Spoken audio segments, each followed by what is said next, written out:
So Toot and Arveline would like to welcome everybody to Be Your Own Therapist with Miffi, Maxmillion. And that's about all I can say. That's great. That's great. And thank you, Shayla, especially like such purification of your speech with laryngitis. Hopefully it'll all be done and dusted really soon. So yes, we're on. I've had there's a run of 8 classes, so we're on number 6 today, and I've really enjoyed just playing it by ear, figuring out what we're going to talk about from week to week. And for this week, I thought we'd kind of delve into matters of reputation. And I know many of us have taken teachings from Venerable Robina, and she's often talked about how reputation is such a major important thing. Like everything, so many of our problems all comes down to this, our grasping at reputation and our need for a good reputation and our need for acknowledgement.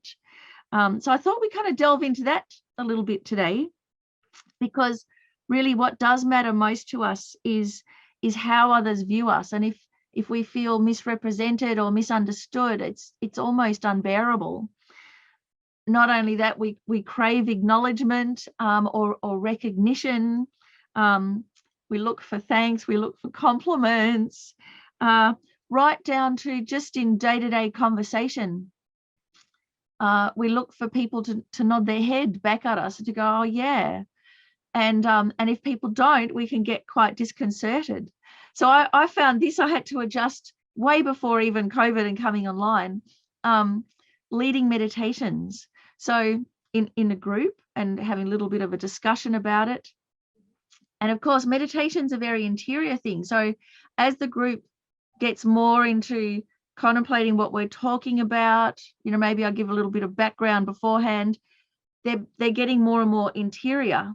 But what that looks like from a class leader is there's nothing coming back.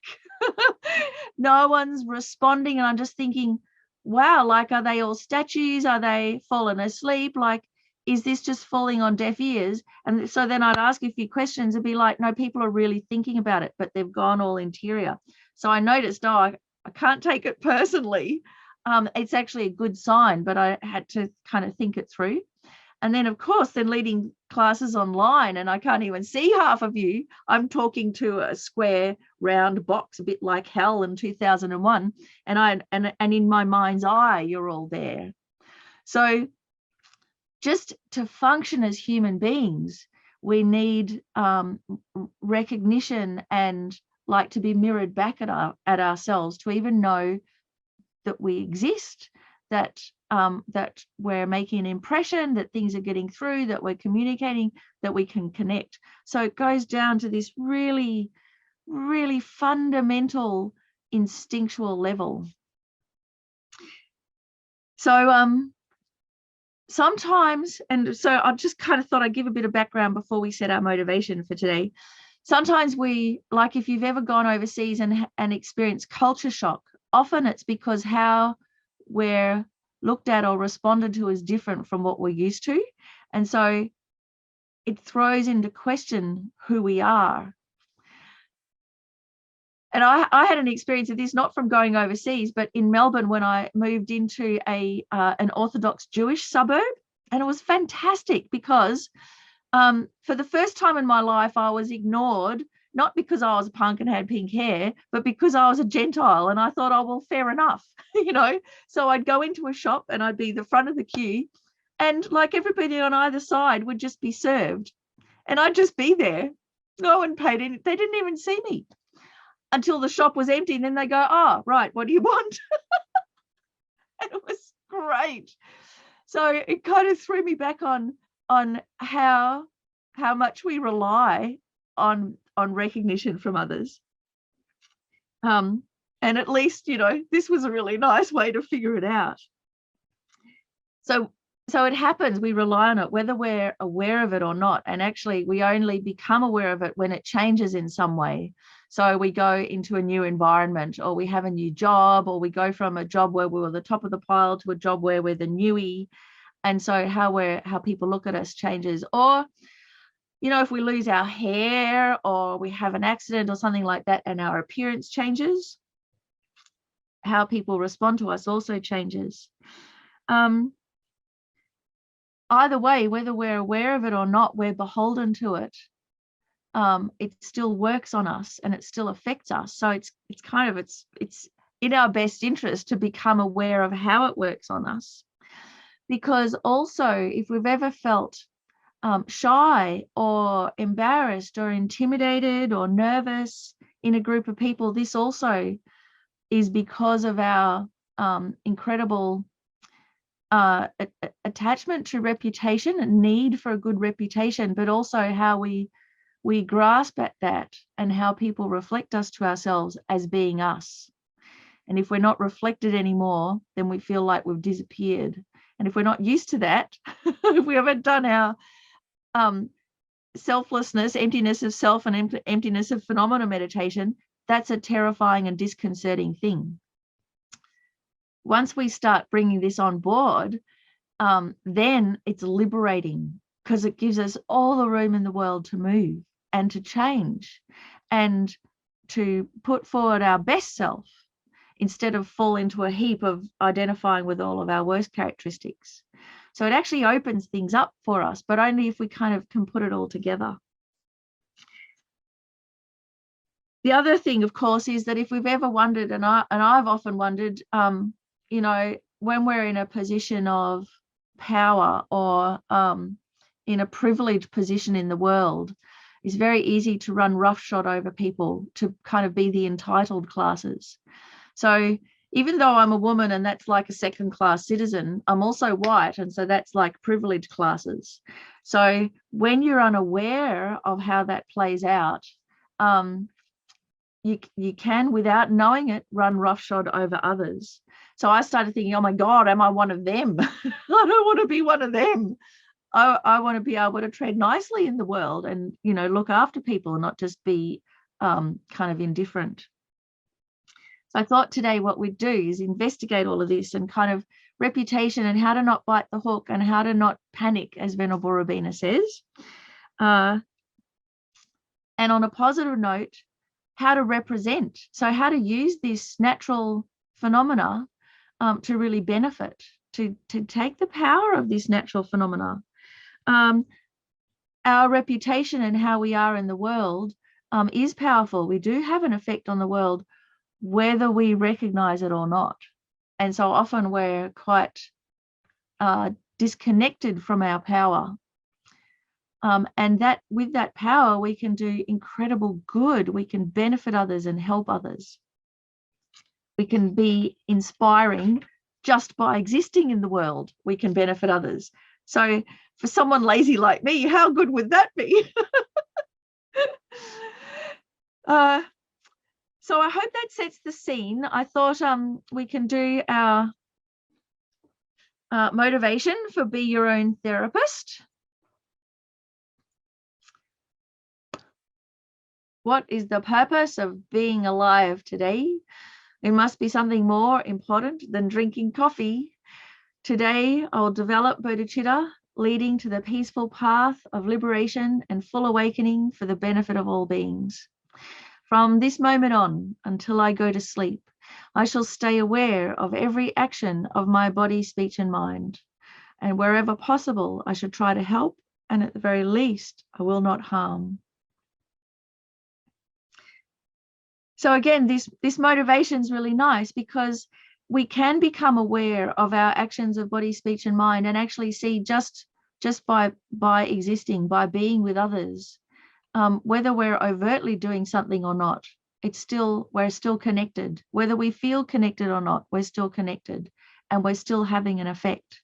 And so we can bring that power, turn it into bodhicitta, at least, the very least, a wish to just benefit everybody and put a stop to any harm, so harm minimization.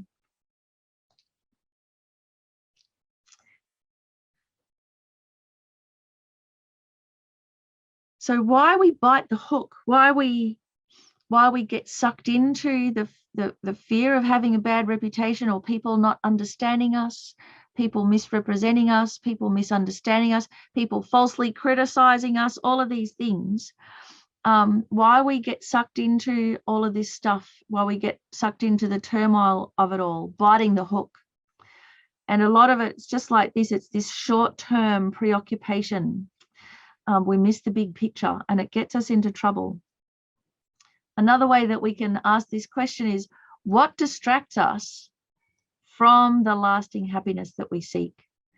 You know, we have this wish to be safe and to be happy and to be entertained and to be a good person and to be worthwhile, all of these things. And why aren't we? Well, it's because we're distracted. And what distracts us? What distracts us is preoccupation with worldly matters. So worldly matters, what's wrong with worldly matters? And the answer is nothing. Nothing's wrong with worldly matters. You know, worldly things like reputation or food or money or houses or friends or anything, nothing's wrong with those, but we put so much more onto them that they cannot give us. Relying on them is the problem. Being preoccupied with them is the problem. And so it's not the worldly things, it's not the delicious cakes or the wonderful friends or the great reputation or making pots of money or not making pots of money. None of that is the problem. The problem is our reliance on, wrong button, our reliance on unstable things, things that are only there in the short term, things that are unreliable. So, as we know, our job, it's not whatever career we have, it's not a stable thing set in stone, is it? It changes. And even if we have a secure job, something like COVID comes along and how we do our job changes. Where we live changes. Our looks, our body, our health changes. All of it is inherently unstable. So relying on it for security, it's like relying on shifting sands, isn't it? That's the folly, relying on these things for what we want, lasting happiness, security, a sense of worth. So what I've noticed I did, you know, way back in my 20s was I kind of understood that the security and the safety and the joy and the entertainment that I was craving couldn't be found in those things. So then I thought, oh, then you've got to give up all of your dreams, your aspirations, your passions. You just got to give everything up and just go, okay, you know, bland, flatline. That's not the answer either. We don't have to give up on this wish for lasting happiness or on a wish to be valued or to have good friends. We don't have to give up on any of that. We've got to give up on looking for lasting happiness where it can't be found. So lasting happiness can be found, but we're just looking in the wrong place. And what we're doing, like that little fishy, we're biting the hook. We're biting the wrong thing and it just brings us suffering. So the answer isn't don't eat. The answer is go for where it can be found. And so this preoccupation with the worldly things, even though we have this, everyone has this innate wish to be happy and to be safe and to not have any problems and to not be frightened or fearful. And yet what happens? Almost everything that we do makes things worse. So why this happens is because we get sucked into the appearances and we think the friends or the house or the job will actually give us what it appears that they'll give us: security, long-term happiness, all of these things. So we get sucked into the appearances. And the Western terminology for this is cognitive fusion. So some of you might have heard this term and I love it. And it's kind of like, hey, kids, don't do cognitive fusion. So cognitive fusion is where we're enslaved by this reactivity, where if something feels bad, we think it is bad. If something feels unpleasant, we think it's bad for us. If something feels good, we think it's good for us. So, something feels bad, we think it must be bad, so we try and get rid of it. So it's just taking that face value. We've conflated the two. If something feels good, we think it must be beneficial for us, so we want more. So if you've ever overeaten, you've had cognitive fusion because you've gone, oh, yummy cheesecake. First slice, fantastic. Therefore, second slice will be even better. Now, to my shame, I've overeaten not just once, right? But I do it regularly. How is this possible? I mean, it's kind of embarrassing, isn't it? Why? Because cognitive fusion. So I thought today we'd have a look at, we'd just go really quickly through the 8 worldly concerns, but then kind of dive a little bit further into reputation. But before I go on, so are there any, I'll just put it onto gallery view so I can see you all. Are there any comments or questions or anything that's just come to mind so far? Anything at all random, sideways? How are you going so far? Going okay? It means either it's all clear or I've lost you all. You see, this is one of those things. How can I tell? And am I? You're already putting me through my paces.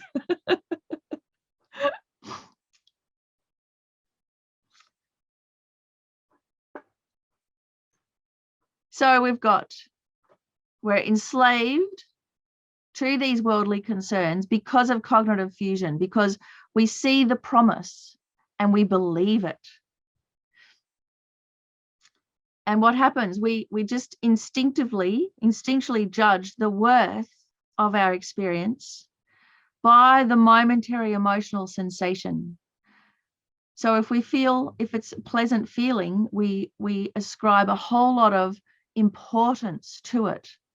And if it's an unpleasant feeling, we try and get away from it as quickly as we can. So you might think, oh, what's wrong with that? But we'll come to it in a moment, why this rips us off, why this cognitive fusion enslaves us.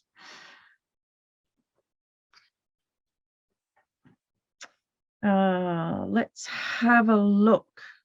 Okay, so 8 worldly concerns, as some of you may have met these before.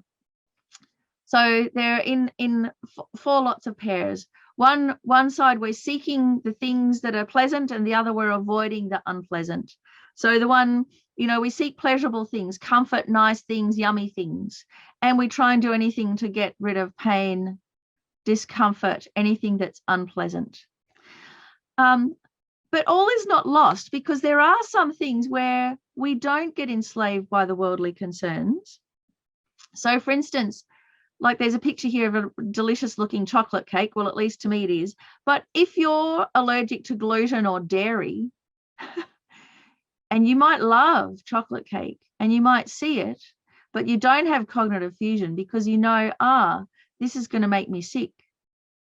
And so you can easily abstain. So you haven't been sucked in by just the pleasant feeling or the nice thing. Whereas if you're a little kiddie and you're still coming to terms with the fact that you might be allergic to dairy or chocolate or gluten, you're just like, no, I just want the cake. Then you have the cake and then you're really, really sick. And it's really hard to put the two together. But as an adult, there are some things here where we can, and where then we look at the cake and we see the appearance, but we know the reality is sickness. And so then it's easy to abstain. On the other side, say with pain and discomfort, so I've put here a picture of a foot wrapped up in barbed wire, because this is really pertinent to me because I love high heels. And so I've gone many a day. I wear my best high heels off to the gallery when I go and see the art, because I think you know, you've got to dress for the art. I dress for poojas and I dress for the art. And so I put on my gallery shoes, and often they're high heels. And at the end of the day, I've got these incredibly terrible blisters. But it's like, you know, I've made this calculated decision. It's worth it. And so, you know, I just suck it up and I don't complain about my blisters at the end. So I'm not so sure if that's a good example or not, because it's a bit dodgy, isn't it? Because it's still like being enslaved to the whole idea of beauty and everything. But that's aside. There are many things where we will see a benefit, and so we're kind of happy to endure the pain. And actually, I remember a time just a couple of years ago, I went off to this music festival called Soundwave, and so it's a whole lot of like heavy metal and kind of alternative bands and weird Mongolian death metal groups and like all sorts of things, and went all day. So it was Queensland, it was in the sun, and on the bus on the way home, I was listening to these two guys, big hair, black t-shirts, lots of studs everywhere, and they were talking about the you know, the festival, and they're going, oh man, my feet are so sore, my knees are wrecked, I'm absolutely parched, I've got a headache from drinking all this beer, I haven't eaten anything all day, I've like got a bruise from the mosh pit. It was awesome. So right there, you know, they had their idea of what was fun, and it wasn't to do with anything with the physical pain. So we do that just naturally anyway in life when we see a deeper value. Whereas I'm sure there's been some other people that went and just went, that was the worst day of my life. So pleasure and pain is a fairly straightforward one. You know, we just automatically, even like when you're sitting here in class, we're adjusting our seat so that we're comfortable all the time. You know, if we weren't allowed to wriggle, we'd soon be in pain. Gain and loss, you know, we want to profit, acquire things. That's why all the sales work, because they say buy 3, you know, get 1 free. So we go beauty, what a bargain, because we like the idea of profit and gain, and we forget, oh my God, I didn't even want those things anyway. But it works. It works on us, even though we know it's a scam. That advertising still works because of our preoccupation with just wanting to gain. And then our loss aversion.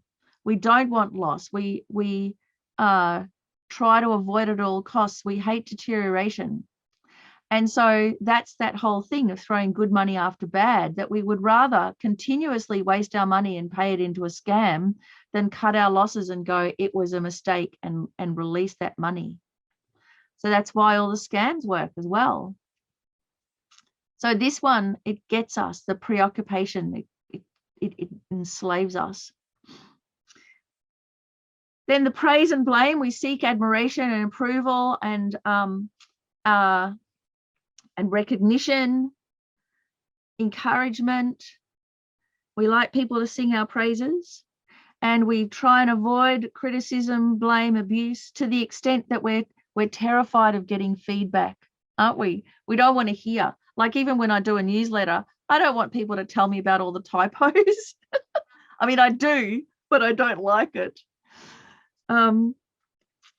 We don't like being put down, criticized, especially unfairly criticized, let alone, you know, just actually positive, constructive feedback. And so that one's so tied up with this reputation of how we view ourselves. And then, of course, the success and failure. So because we have cognitive fusion, if we fail at something, we are a failure. That's cognitive fusion as well. Instead of we fail at something, we've learned a lesson. Woohoo! Or success, we think if we're good at something, we're a better class of person. So, you know, again, that's very precarious, isn't it? Because then the next person comes along and they're better. And then what? How do we feel about ourselves? So success and failure too is very precarious.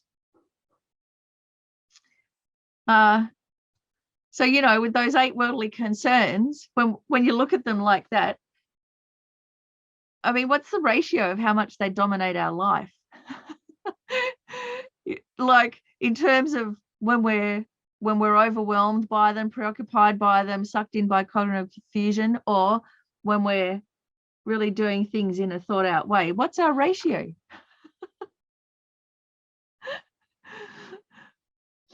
Not a rhetorical question. I'm going to wait for an answer. Who's got one? Shayla, what's your ratio? Oh, here, Alicia's put sometimes 100%.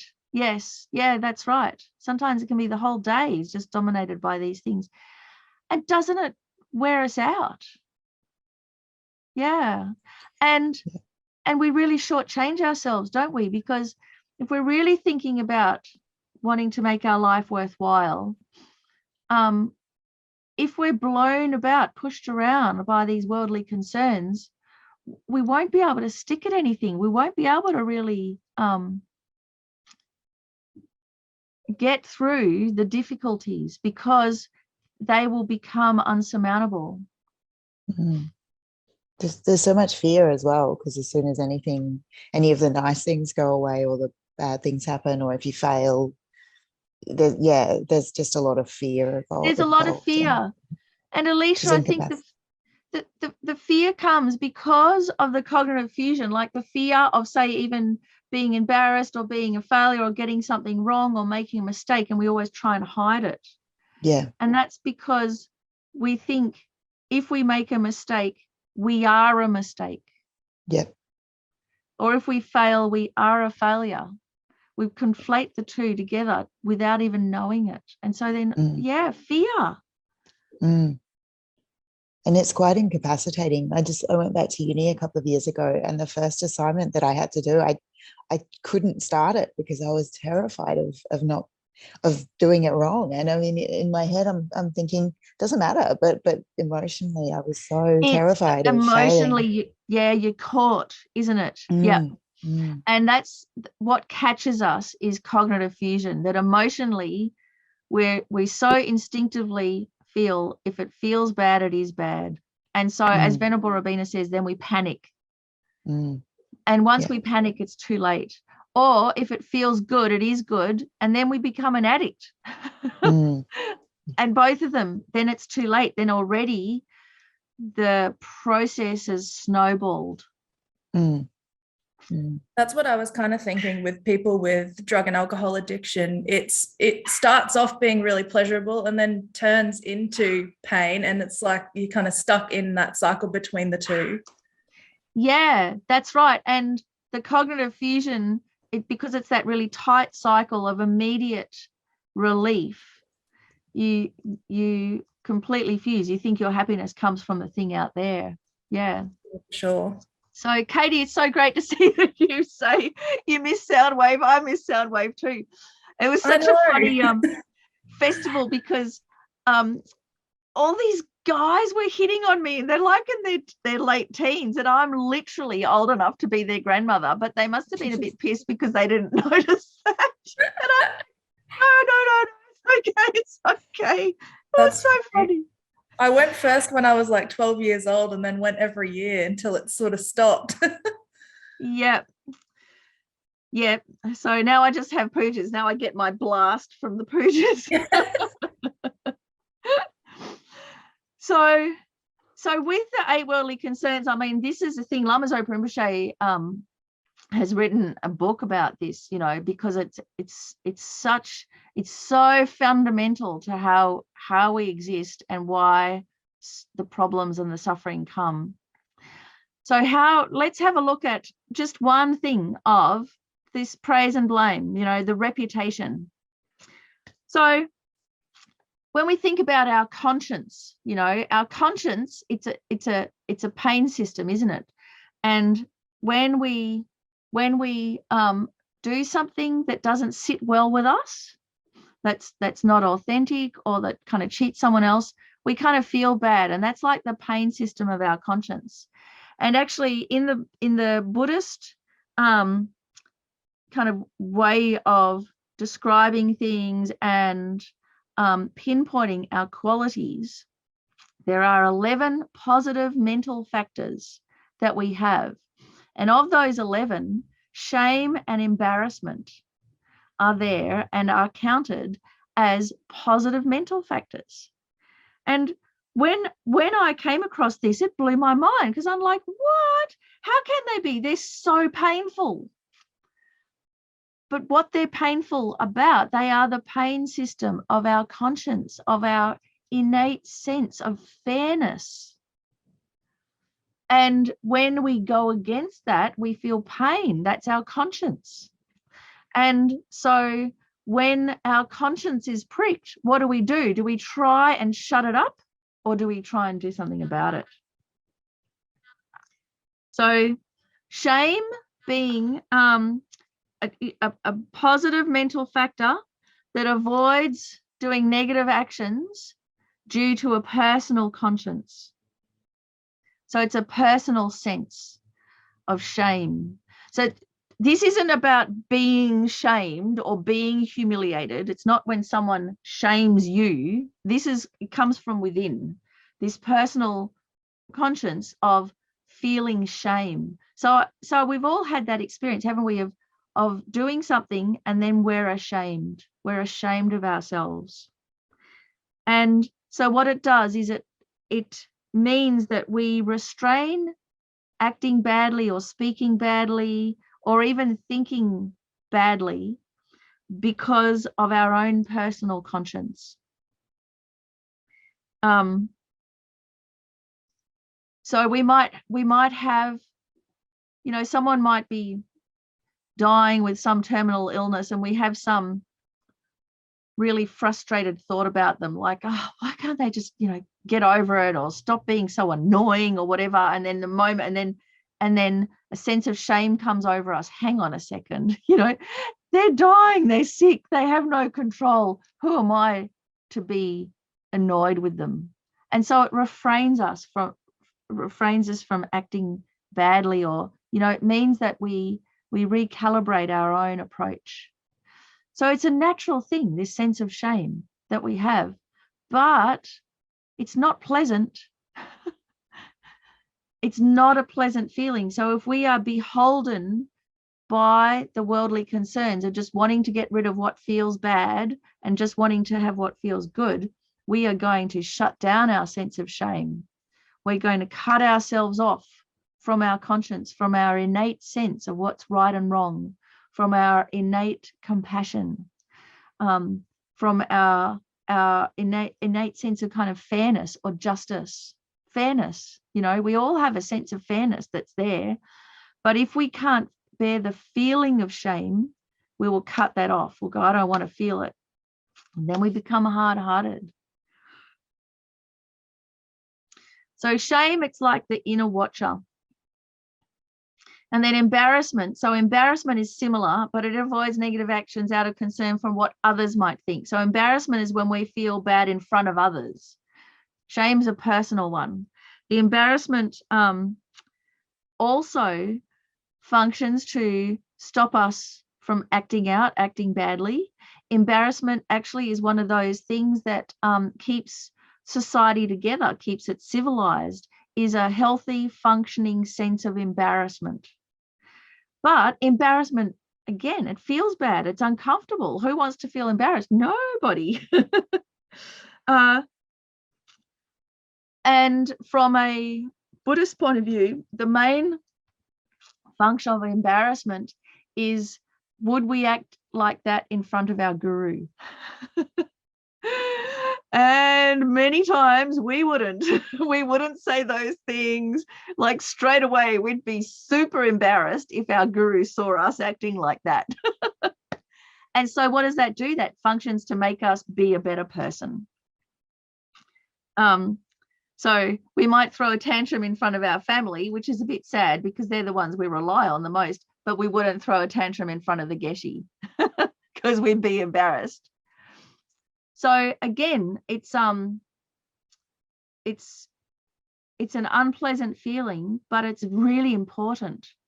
And I mean, there's been some really fascinating studies about embarrassment just in social situations, so that actually, when we're in a group and someone does something embarrassing, without even knowing it, we all avert our eyes. So someone does something, and it's very rare.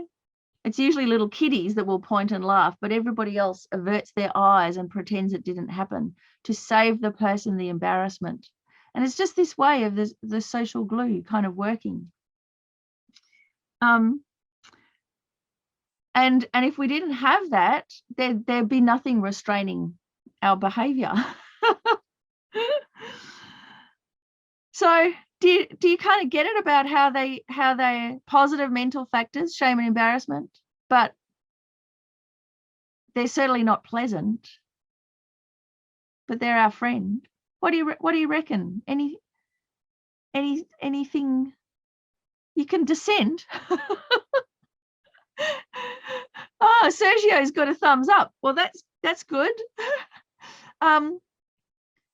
So how are we like when we are driven by this? What happens to us if we feel a sense of shame, for instance? How do we normally react? How do you normally react? For me, I completely and totally obsess, and it goes through my mind 1,000 times until I can't make it stop. And then I get anxiety because I can't stop. And it just continues to go and go and go. So yeah. Yes. So yeah. So why does that happen? So I think so the shame of it going around and around in our head, yeah, that can spin off to a positive thing or a negative thing, can't it? Because if we have cognitive fusion and we think, oh, I've done something shameful, cognitive fusion then goes, I am shameful. It's a step, isn't it? But we all do it. And then we want to hide away. We think we're no good. We lose our sense of worth. But all of that's from this cognitive fusion. Instead of actually the healthy thing is to go, my conscience has come up. I feel really bad. I've done something shameful. But who is this I? Why does it even feel bad? It feels bad because we're out of step with reality. We're disassociated from our Buddha nature. You know, we've forgotten that we have all of this potential, and we've gone and done something totally against it. Actually, someone the other day told me in Christianity, the word sin actually, back in the olden days, it was translated as missing the mark.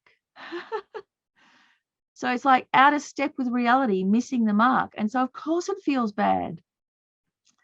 But because of cognitive fusion, we panic, and then we just want to get the feeling bad. We want that to go. But we can't. So then we go around and around and around, don't we, Shayla? But what we get stuck on is trying to make the feeling go away. So if we have some courage, I think we can dive in to ask, well, what does this mean? What is my shame? Or like Venerable Robina says, speak it out. What is it? What is my shame telling me? What is my embarrassment telling me? And speak it out. And often what you'll speak out is it's telling you cognitive fusion. It's telling you you're a bad person or you're not worth something. And if you catch it, if you speak that out and see, that's what I think it's saying, then you can do something about it. Alicia said, I think healthy functioning levels of shame and embarrassment is the key phrase. I think both can be quite harmful too, if out of proportion or felt where they don't need to be. Yeah, that's right. And I think what makes it out of proportion is when we panic and we conflate it with us. We conflate our activity with us. And once that happens, I mean, it happens so quickly, doesn't it? Susan, yes. Hi, Miffi. Why is our Buddha nature at odds with our instincts? Why do we have instincts that draw us in the other direction? I mean, what's the point? Why are we designed so imperfectly? Our instincts, if only they were designed. Well, No, it's not our Buddha nature at odds with our instincts. Our instincts are at odds with our Buddha nature. And so what our instincts do is they panic. They're very short term. And so what our instinct does is sees the pleasant thing and thinks therefore it's good inherently. Our instinct sees the delicious cake and goes, yum, I want it. Or our instinct sees the screaming person and goes, oh, scary, I don't want it. So the instincts, they're just very basic and short term, uneducated.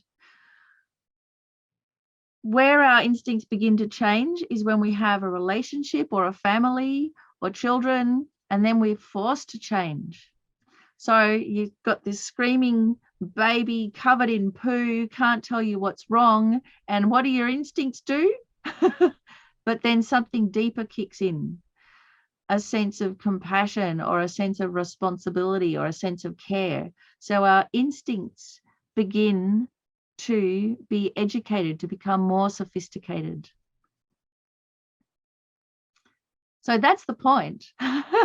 The point, why? Because we don't want to suffer.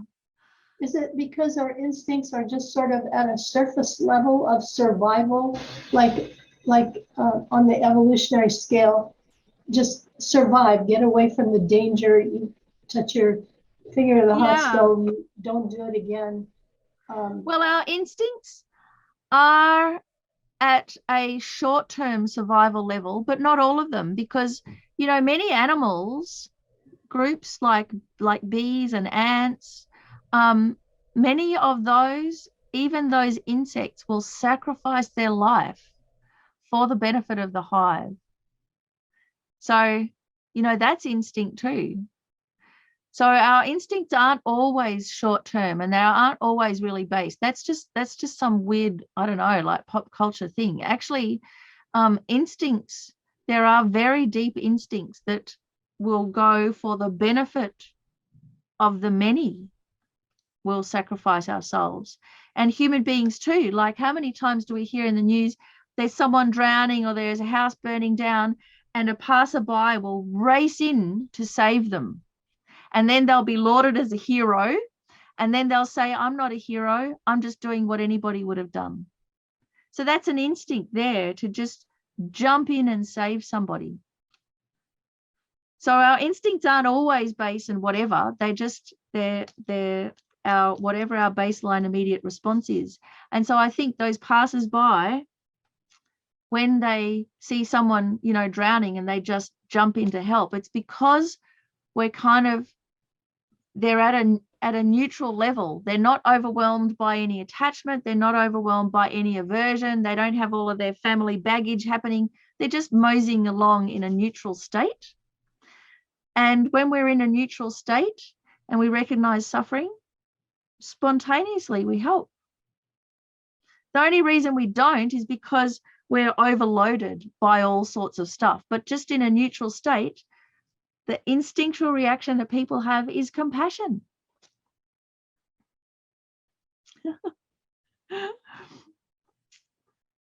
I think I've said actually, previous class, that I found this out just in a very kind of small example. When I used to work at a call center, and so I'd give all the calls to people, you know, at dinner time about, you know, stupid surveys and whatever. And when I started this call center, I just thought everyone would hate my guts and everyone would just hang up the phone on me all the time. But actually, the majority of the people try and help you. They try and answer your stupid questions. They really. And so I'd start the call, I'd set a good motivation. I'd go, I wonder if you can help me out. I got a few questions. And they go, oh, yeah, all right. And the majority of people will just do it. They'll just try and help you, human to human. And the only times that anyone ever hung up on me was when I could hear an argument going on in the background. That's just people at their baseline, you know, when they're neutral and they're not overwhelmed by their negativities. Our instinct is to help. But then the worldly concerns come in and start dominating us, and it ruins those instincts, and then they become unstable. Barbara, you too had a question. Yeah, do you think that shame and embarrassment are linked in some way to empathy? That it's kind of like either there's an internalized view of what's acceptable. So in some way you're taking Hmm. somebody else's perspective. You know, if it's, I mean, our conscience is our own, but I think it's informed to a great deal by a great, you know, through other people. Empathy. I think that's very insightful. Yes, absolutely. It's got to be, hasn't it? Be linked to empathy, especially embarrassment is linked to empathy. Yep, for sure. I just And remember then, when I was a child, my mom would go, "Have you no shame?" No, I didn't. I didn't yeah, notice. see, Having no, I didn't 30 either. I'd go, no, I'm embracing the abject lifestyle. I don't care. Yeah. Yeah, no, absolutely. It's empathy. That is probably how embarrassment actually works. That's why it works. But again, empathy is not a pleasant feeling. It is when someone's happy, but when someone's suffering or when someone's vomiting, it's not pleasant. And if we're overwhelmed or just preoccupied with worldly concerns, not pleasant, don't want it, we'll miss it and we will crush our own empathy. Brian. Yeah, as an observation on the subject of shame, what I find really sort of concerning and kind of worrying is it seems less and less people nowadays seem to have any shame. I mean, when you see as a human race where things are going, and I find that concerning. And is it just because minds are just more obscured, or I don't know what the answer is. Yeah, so one of the key things for, shame, that's the inner one. So that's to do with when your own innate sense of fairness or compassion is squished down by the worldly concern. So you become kind of disassociated. That's the internal thing.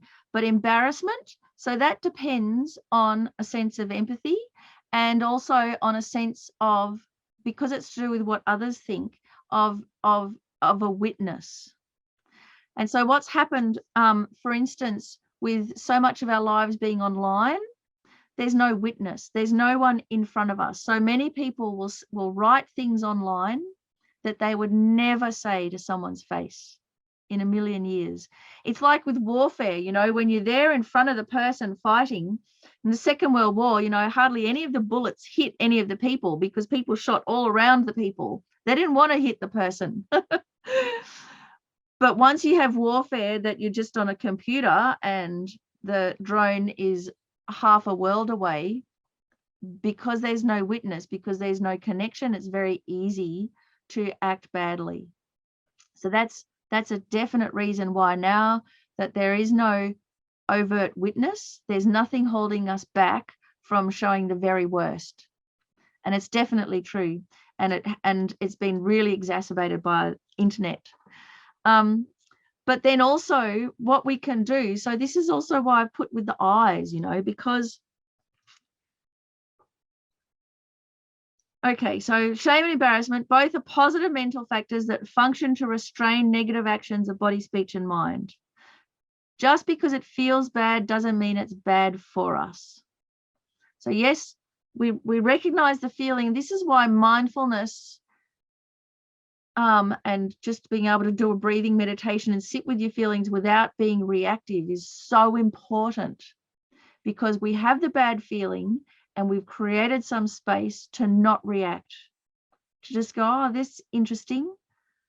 This feeling feels bad. How interesting, without continuing on in this vicious circle.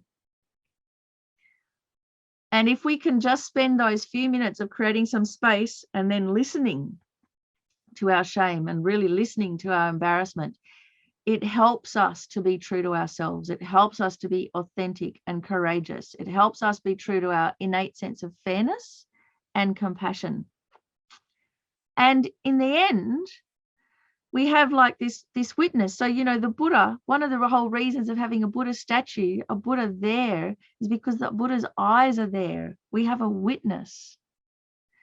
And then we think of our guru and we have a witness. And then, you know, we have our inner guru, our inner witness. And once we have a witness, then our behavior changes. I mean, that's just, you know, we've seen that with all the psychological studies and everything, but there's a power with that. So when we have our Buddha nature as our witness, it's the very best of both worlds, because it's not some judgmental person. It's not someone trying to shame us. It's our Buddha nature. It's the inner guru. It's that Dharmakaya wisdom. It's the best possible witness that's always on our side, that has our best interests at heart, and that has a perfect wisdom to understand. So this is the witness that we want.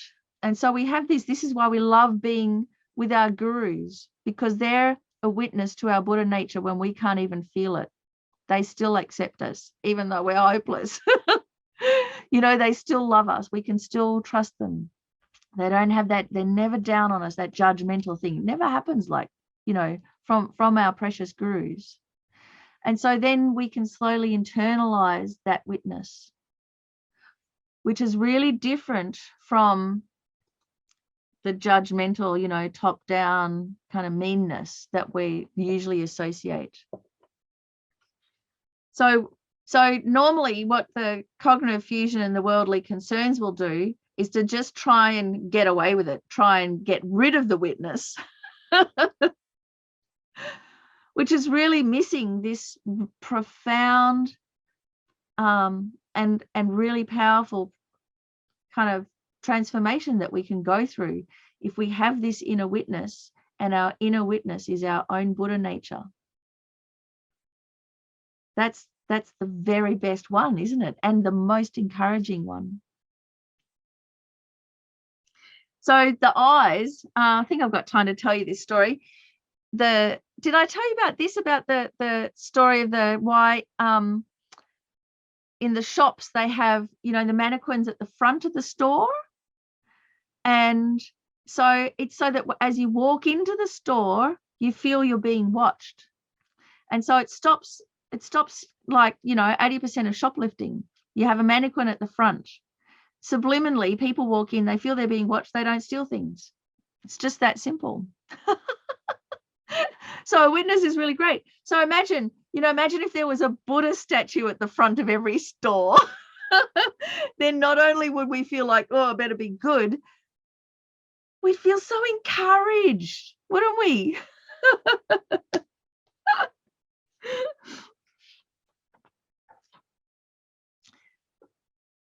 So the last little bit that I wanted to share with you was then how we can use this to represent. So we have the pain system of our conscience, shame and embarrassment. And then we have reputation. But if we stop thinking about reputation like it's all about me and I just want to feel good, and we start looking at how does reputation work, we actually represent. So what do we represent? On one hand, when we're not just our body, we're not just us. Actually, and on the other hand, we're much more. So I'll kind of break this down a little bit. So on one way, we walk around, and how people know us is through the shape and color of our body. And then, you know, if we get to talk to them. So what that shape and color is, it represents us. But it isn't us. So on one, actually, even just genetically, when we look at our body, only 8% of it is us, and the rest is other organisms keeping us alive, and space and water and all of these things. The actual genetic content that makes us different from others is 8% of our body. And the rest is little, like the bacteria in our guts that means that we can digest, or the little skin mites that means that we don't suffocate. like this incredible collaboration is going on. And we think, oh, this is me, I'm my, I'm my body. No, no, no. We are a walking condominium right there. This is not us. It just represents us. We're actually most of the time in incredible harmony with countless other organisms, all helping us live our life. So consciousness and collaboration. So that's a one thing. So here we are, where this walking kind of collaboration.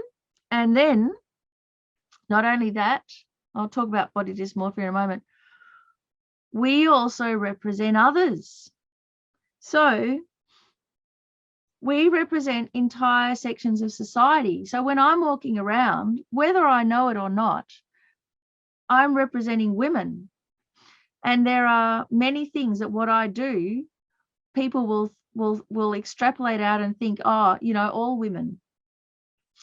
If you're a father or a mother, to your children, you represent what fatherhood is, what motherhood is, to all, you know, whatever our experience of our father or mother is, that's how we think fathers and mothers are. So you represent an entire section.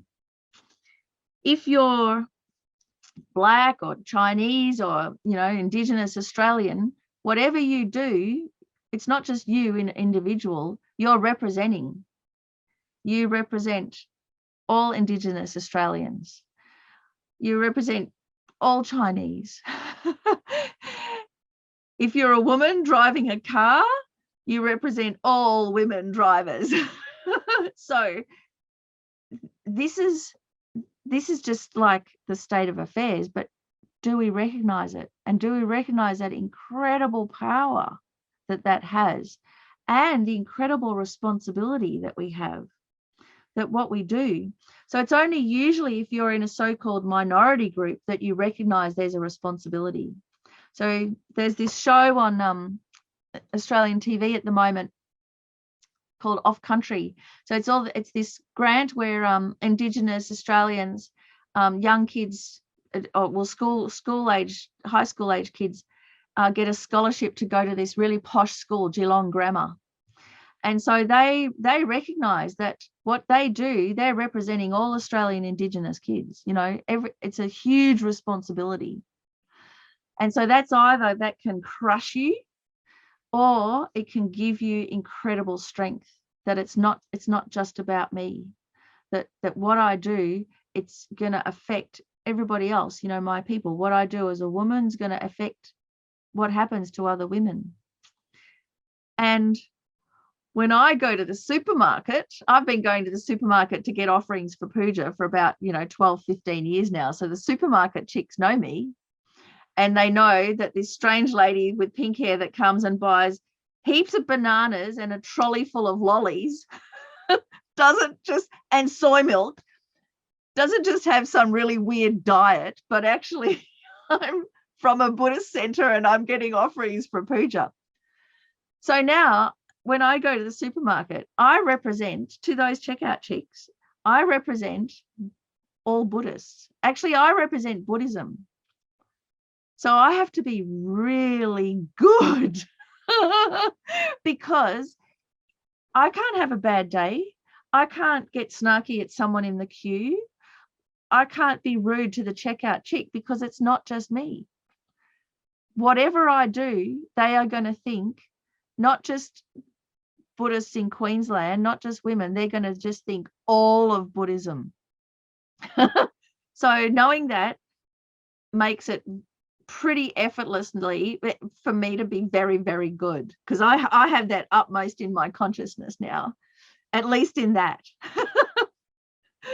So once you see the power of reputation and how everything that we do, just walking out onto the street, affects others, has an effect on others, then, so here I am in a privileged position, say as a white woman, when I go out on the street, at least I can represent, and at least I can be kind, and at least I can, be sensitive.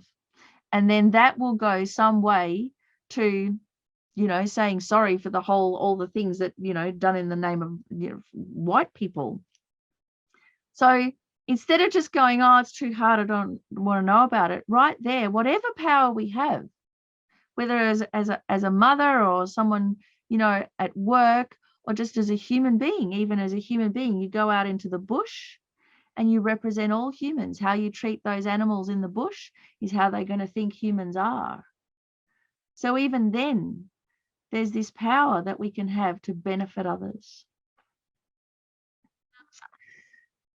So does that make sense? Does it make you kind of, I mean, it's enormous, but it means, like I said right at the very beginning, that just by existing, you can be beneficial.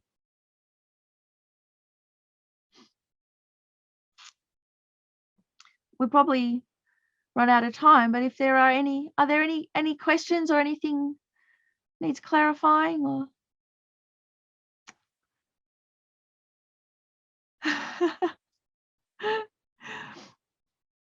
Miffi, can I ask a question? How do we stop when we think, oh, I'm carrying this responsibility to represent, for example, you know, women or white women or Buddhists, etc.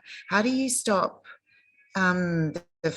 the fear of, oh, what if I do something wrong? Like, how do you because that can then sort of feed that attachment to reputation and that fear of shame and embarrassment, etc., and can spiral very quickly negatively as much as it can lift us up and want us to do well as well. Is there a strategy to stop it spiraling downwards? I think the strategy is to just accept we are going to do something wrong. We're samsaric beings. We are guaranteed going to make mistakes. That's already a given. Yeah. And so that's okay. So the thing is, you know, again, it's like we're all going to make mistakes, but how are we going to get through them? Are we going to pretend, oh, I meant to do that and it doesn't matter, and whitewash it and go into denial? Or are we going to use that mistake to become a better person? So the thing is, we are going to make mistakes, and that's because we're samsaric beings, and that's why our gurus and the Buddhas and the Bodhisattvas are here to help us. They know we're going to make mistakes, and they care about us anyway, so that should give us hope. Yeah, and maybe also that that cognitive fusion of, like, if I make a mistake, it doesn't mean I am a mistake, or that's it. And Alicia, I think that's the thing to catch, to recognize that feeling. So we have to have the courage to go, when I fail, I feel like a failure. And you've got to recognize it and write it down and then go, is it true? Yeah. But the only way we can even catch that as a thought and write it down and ask that question is if we haven't panicked and gone, I don't want to feel this. Yeah. And why do we panic? Because we get overwhelmed by the cognitive fusion. So, you know, it's like bit by bit by bit, not panic, create some space, go, oh, feels bad.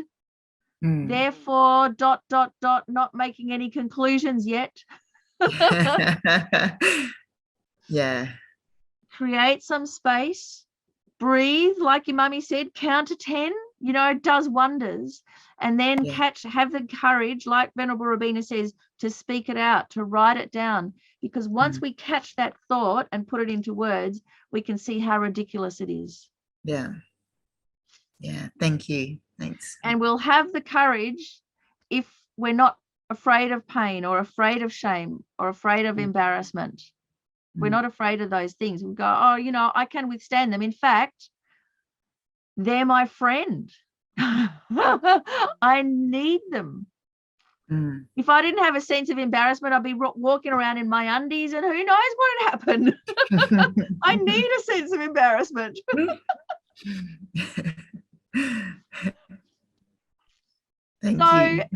Thank you, Alicia, and thank you, everybody. I'll get our little dedication up. Yeah, so we have the power, just like physically, use it or lose it. We really want to use it, not shy away from it. So let's take all of this courage, even just to think like this, is good, isn't it? Just even contemplate the idea. And let's dedicate. Due to all the merits of the 3 times accumulated by me and by others, merely by seeing, hearing, remembering, touching, or talking to me, may any being be freed in that very second from all their sufferings, diseases, spirit harms, negative karmas, and obscurations, and abide in the peerless happiness of full enlightenment forever. Okay, so thank you so much. Hope to see you next week. Take care. Enjoying represent. Yo, represent. Enjoy. Bye, baby. See you next time. Thank you so Thank much. you so Miffi. much.